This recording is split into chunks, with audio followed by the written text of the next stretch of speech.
پر پھر ایک مرتبہ آواز بلند درود پاک پڑھیں۔ اللہم صلی علی سیدنا شفیعنا مولانا محمد مع الجود والکرم منبع العلم والعلم والحکم وآلہ واصحابہ وبارک وسلم صلاۃ وسلاما علیک یا رسول اللہ صلی اللہ تعالی علیک وعلی آلک واصحابک وازواجک وذریاتک واہل بیتک اجمعین سبحان ربک رب العزت عما یصفون وسلام علی المرسلین والحمد للہ رب العالمین۔ الحمدللہ، تمام تعریفیں اس ذات اقدس کے لیے ہیں جو سارے عالموں کا پروردگار ہے، جس نے ساری کائنات کو پیدا فرمایا اور ساری کائنات کو روزی دے رہا ہے اور میدان محشر کا مالک و مختار ہے۔ یقیناً اس خدا رب ذوالجلال کا بڑا ہی شکر احسان عظیم ہے کہ رب کعبہ نے ہم اور آپ کو اپنے نبی مکرم رسول محتشم صاحب لولاک باعث تخلیق کائنات فقر موجودات تاجدار مدینہ حضرت محمد مصطفیٰ احمد مجتبیٰ صلی اللہ تعالی علیہ وسلم کی امت بابرکت میں پیدا ہونے کا اعزاز بخشا۔ الحمدللہ ثم الحمدللہ، آج تک اور اب تک بھی ہمیں باقید حیات رکھا تاکہ ہم اپنے معبود برحق اور رسول مقبول صلی اللہ تعالی علیہ وسلم کی رضا و خوشنودی حاصل کر سکیں۔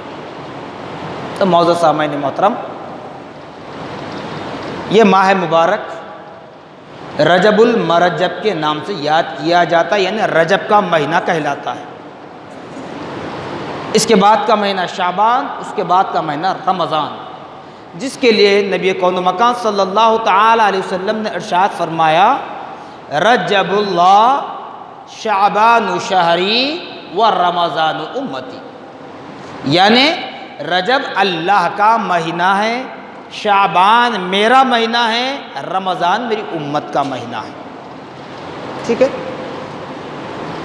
تو اور یہ ماہ مبارک جو اللہ رب العزت کی جانب منسوب کیا گیا، تو اس کا مطلب یہ نہیں کہ صرف رجب اللہ کا مہینہ ہے، باقی سارے مہینے کسی اور کے نہیں، بلکہ تمام سال، تمام مہینے، ہر زمانہ، ہر دن، ہر رات، ہر لمحہ، ہر وقت یہ اللہ ہی کا بنایا ہوا نظام ہے۔ چاہے آپ اللہ کی صفات کو لے لیں، چاہے آپ اللہ کی ذات مقدسہ کے جلووں کو لے لیں، چاہے آپ اللہ رب العزت کے بھیجے گئے انبیاء و رسول کو لے لیں، چاہے آپ نبی مکرم صلی اللہ تعالی وسلم کی امت میں صحابہ کو لے لیں، تابعین کو لیں، تبع تابعین کو لیں، مفسرین کو لیں، محدثین کو لیں، فقہاء کو لیں، ائمہ اربعہ کو لیں، پھر سلسلوں کو لیں، کسی کو لیں، لیکن سب کے سب خدائے برتر کے انعام یافتگان بندے ہیں۔ سب کی ذات اپنی جگہ مسلم ہے، سب کی عظمت کا پرچم لہرا رہا ہے۔ یہ بات اور ہے کہ کبھی کسی مناسبت کی وجہ سے کوئی چیز خاص کر دی جاتی ہے، تو اس کا مطلب یہ نہیں کہ دوسری چیزوں کو ہم عظمت نہ دینا، اس کی عزت نہ کرنا، اس کی اہانت کرنا، یہ مطلب نہیں ہے۔ اس بات کو اچھی طرح ذہن بٹھا لیں، کیونکہ آج کل سوشل میڈیا کا دور چل رہا ہے، جو ہمارے سامنے انسٹاگرام، یوٹیوب، فیس بک، واٹس ایپ کے ذریعے جو کلپ ہمارے سامنے آ جاتی ہے، اس کو ہم فالو کرنے لگ جاتے ہیں، اسی کو ہم فالو کر لیتے ہیں۔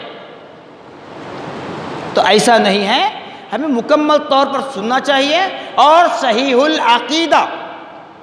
العقیدہ علماء ربانیین، علماء حق، وہ علماء جو نبی پاک صلی اللہ تعالی علیہ وسلم اور نبی پاک صلی اللہ علیہ وسلم کے تمام صحابہ، چاہے وہ فتح مکہ سے پہلے کے ہوں، فتح مکہ کے بعد، صحابہ ہی ہیں۔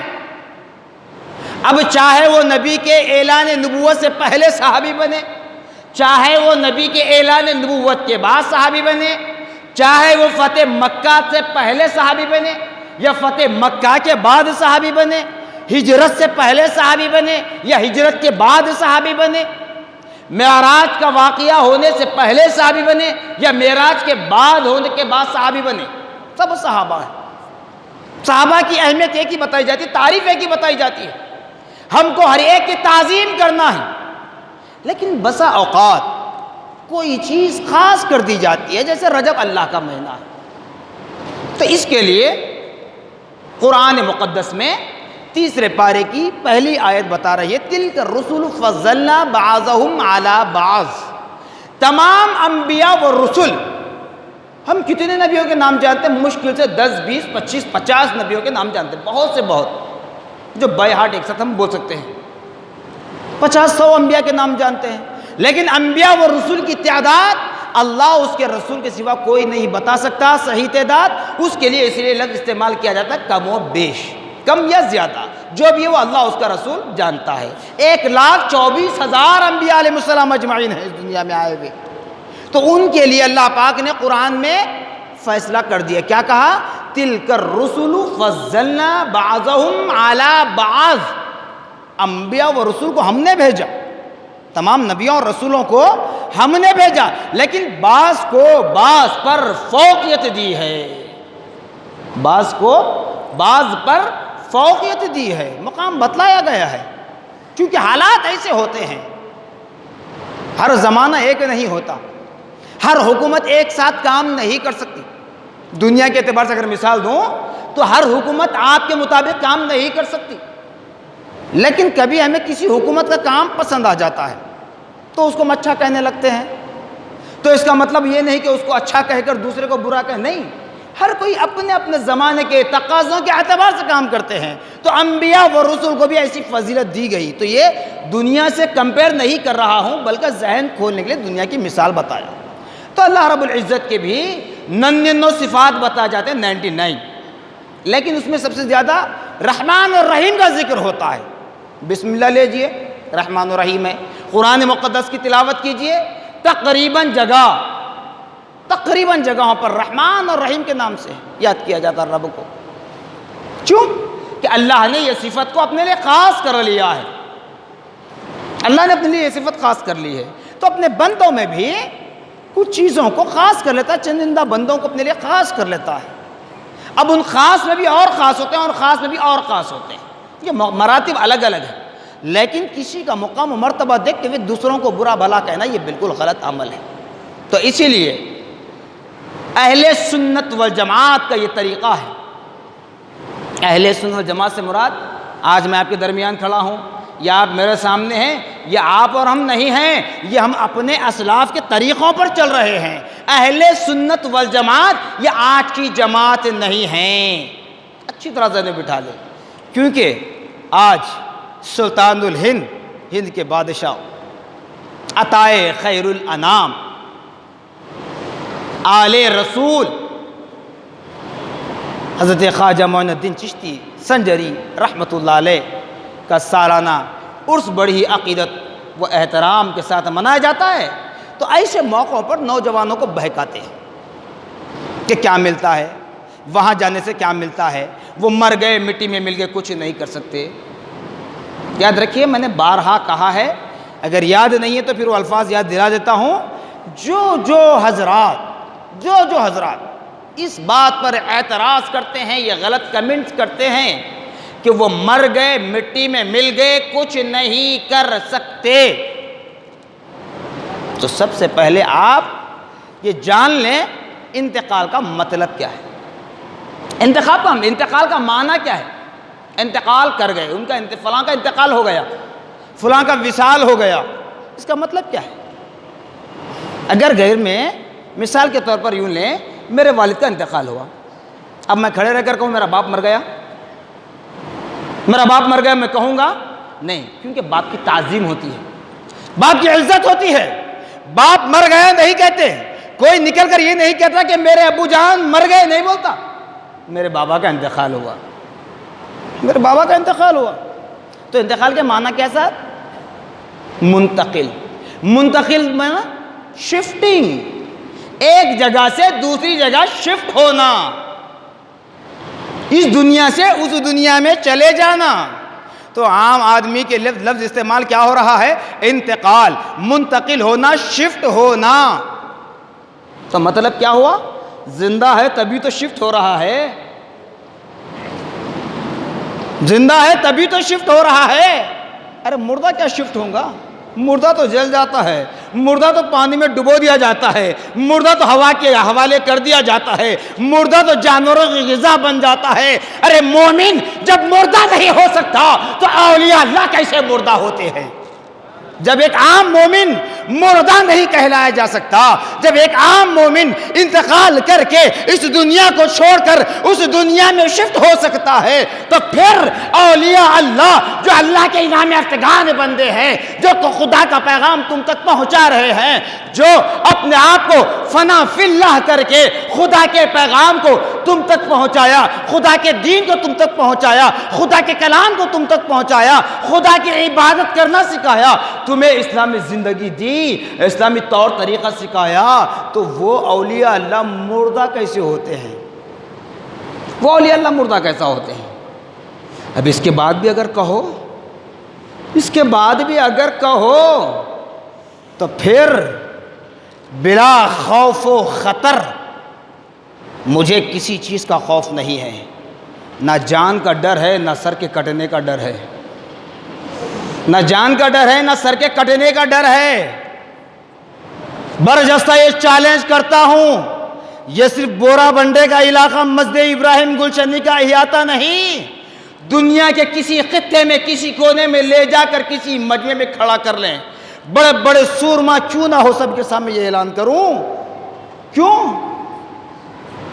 کہ اولیاء اللہ مردہ ہیں، کچھ نہیں کر سکتے۔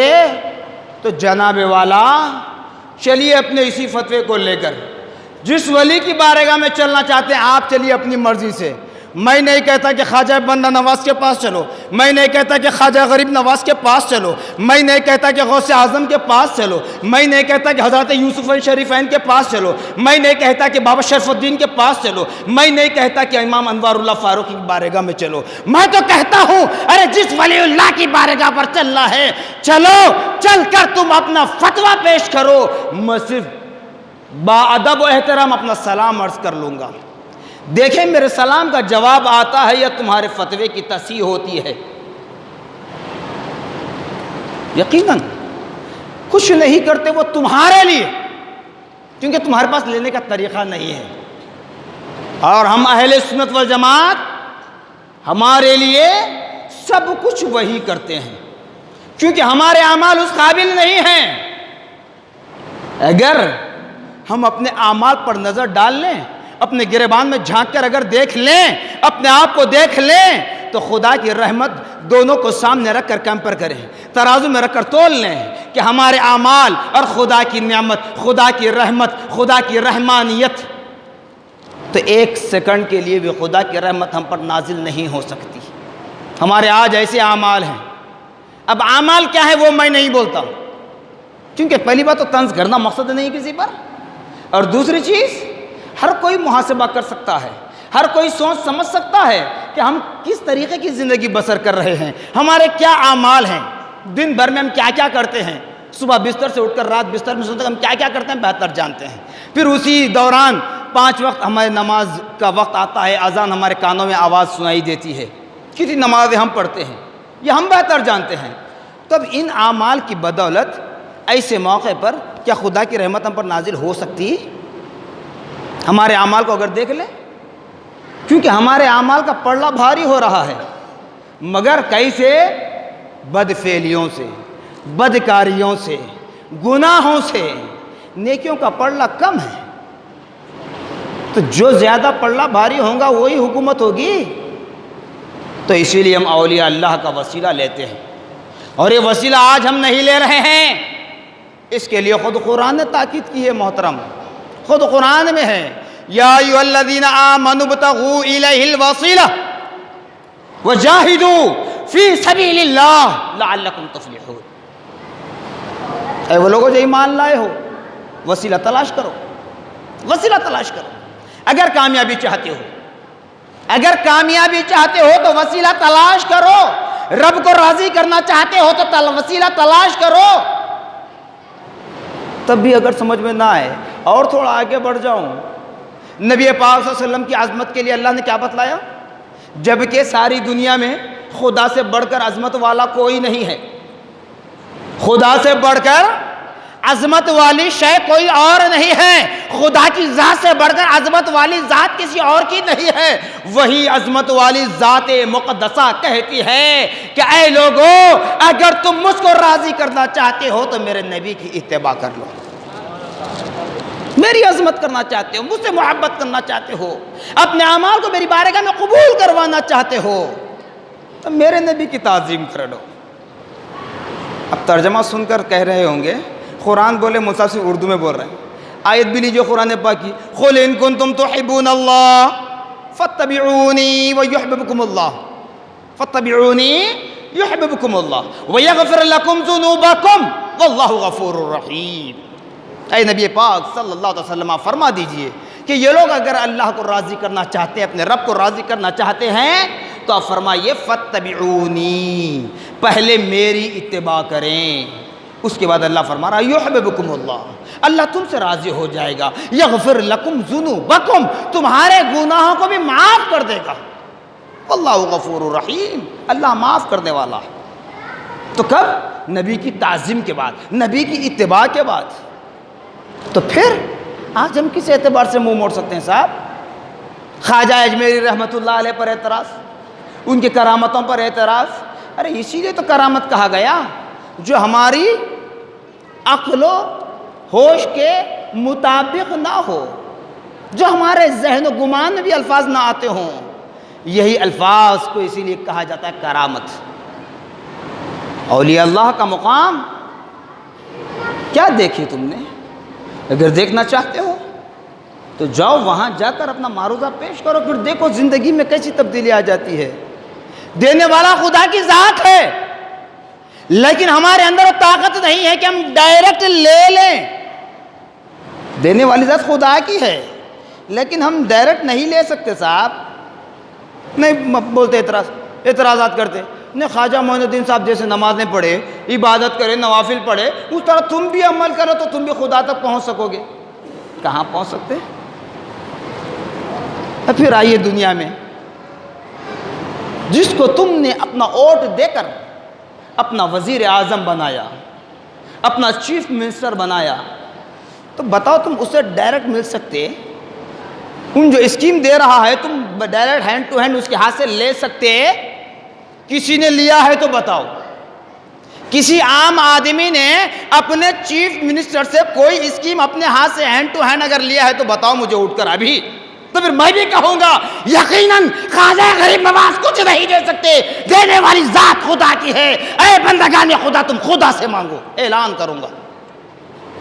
ارے تم جس کو اپنا ووٹ دے کر منتخب کرتے ہو، جس کو اپنا نمائندہ بناتے ہو، اس سے تم اس کی اسکیم ڈائریکٹ جب لے نہیں سکتے تو خاک تمہارے اندر ایسا کون سا عمل آ گیا جو خدا سے مانگنے کی بات کرتے ہو؟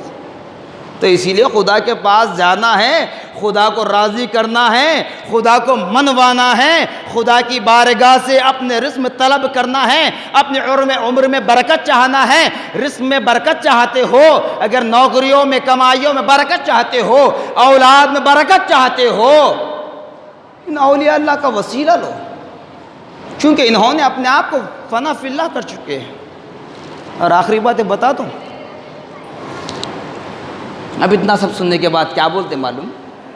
یہ دیکھو ان کے مولانا آج نیا بول کے چلے گئے، کیا کیا کی بول دیے، یہ کب سے آ گئے؟ یاد رکھو اہل سنت والجماعت یہ آج کی جماعت نہیں ہے، یہ اہل سنت والجماعت 100 200 500 1000 سال پرانی جماعت نہیں ہے، بلکہ یہ اہل سنت والجماعت روز اول سے ہے، روز آخر تک رہے گی۔ روز اول سے ہے، روز آخر تک رہے گی، پہلے دن سے اور آخری دن تک رہے گی، آخری وقت بھی تمہارے ساتھ رہے گی، چاہے زمانہ لاکھ کروٹیں لے لے، چاہے زمانہ لاکھ کروٹیں لے لے۔ کیوں صاحب؟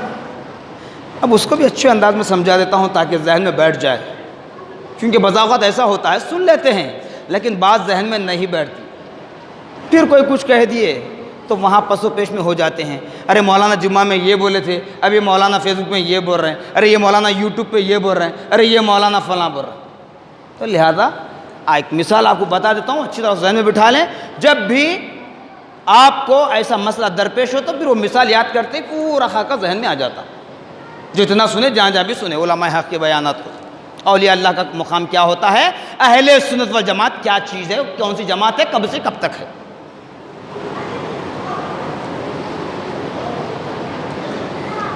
جب نئی نسل پیدا ہوتی ہے، بچہ ہو یا بچی پیدا ہوتے ہیں نا، منہ میں اس کے زبان ہوتی ہے، منہ میں اس کے زبان ہوتی ہے،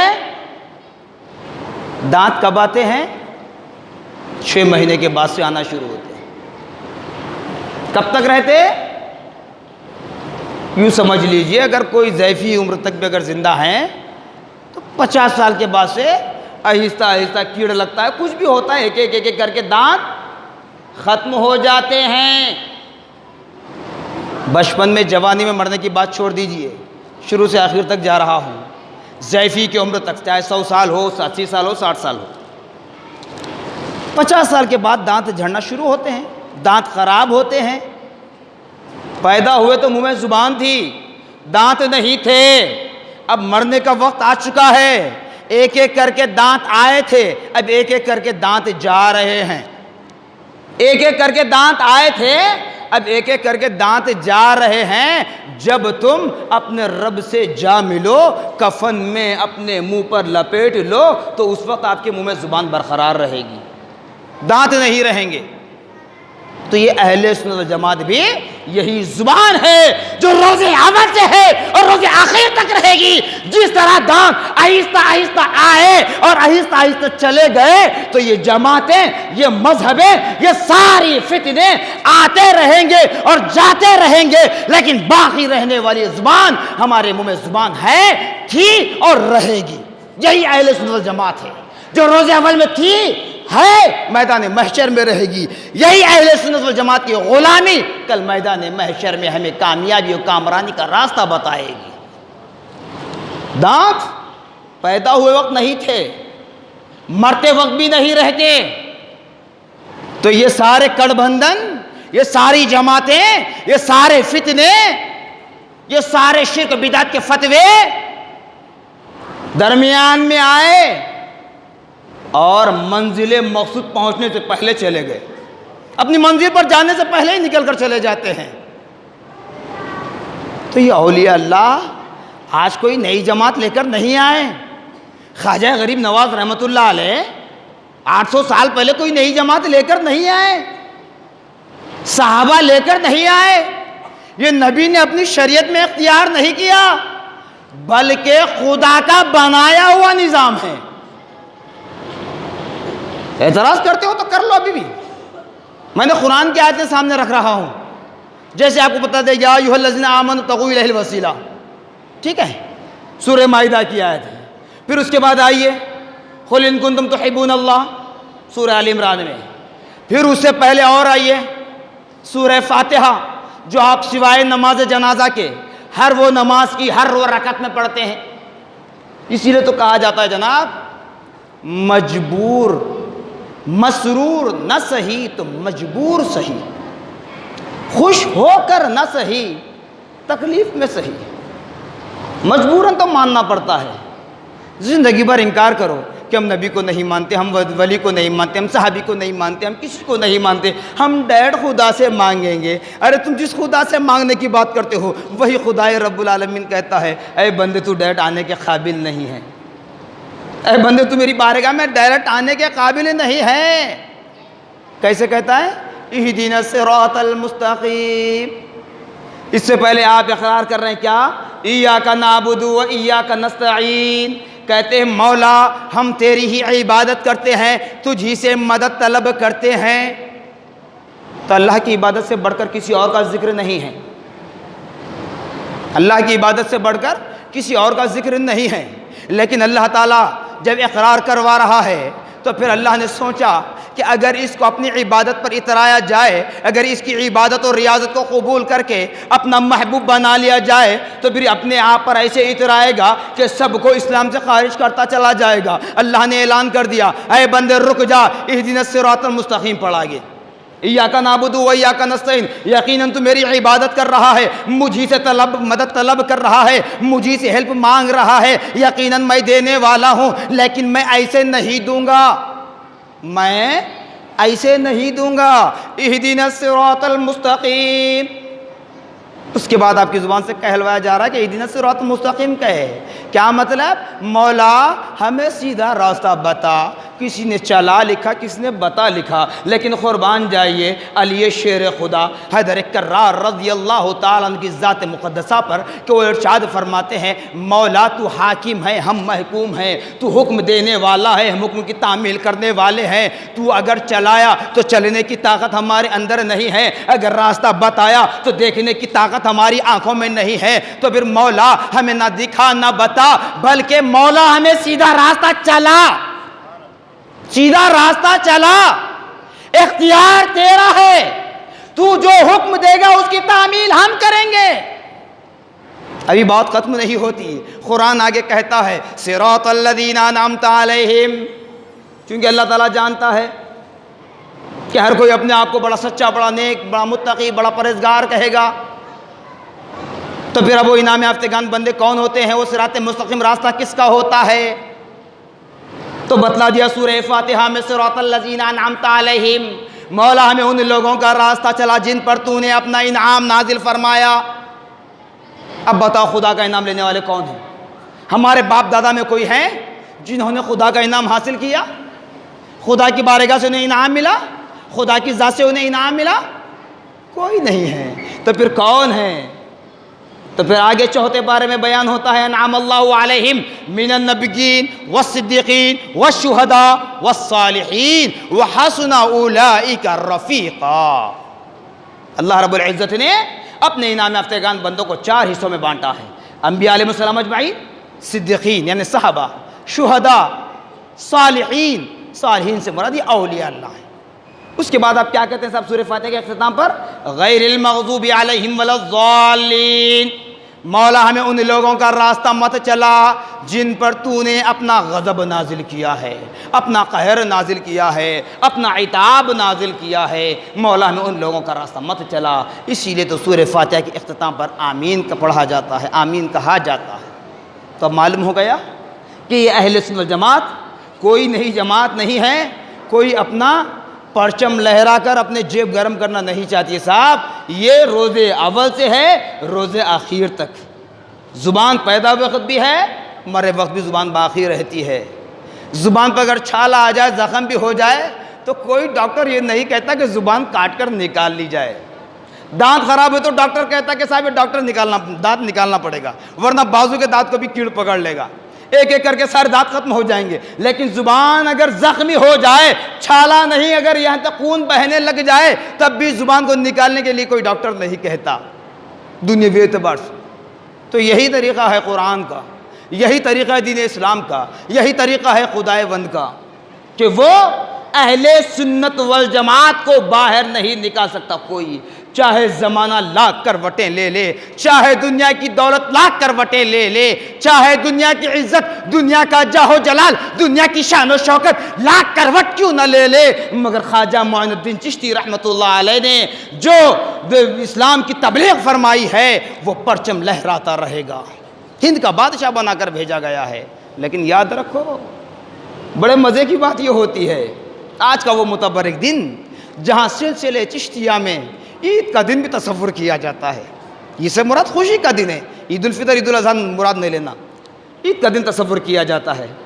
جتنے لوگ تمہارے اسلام پر، تمہاری اذانوں پر، تمہارے محراب و منبر پر، تمہارے مینار پر اعتراض کرتے ہیں، ارے آج وہی طاقتیں، آج وہی حکومتیں ساری کی ساری خواجہ غریب نواز کی بارگاہ میں غلاف پیش کر رہی ہے عقیدت و احترام کے ساتھ۔ ارے اس سے بڑی دلیل اور کیا چاہیے؟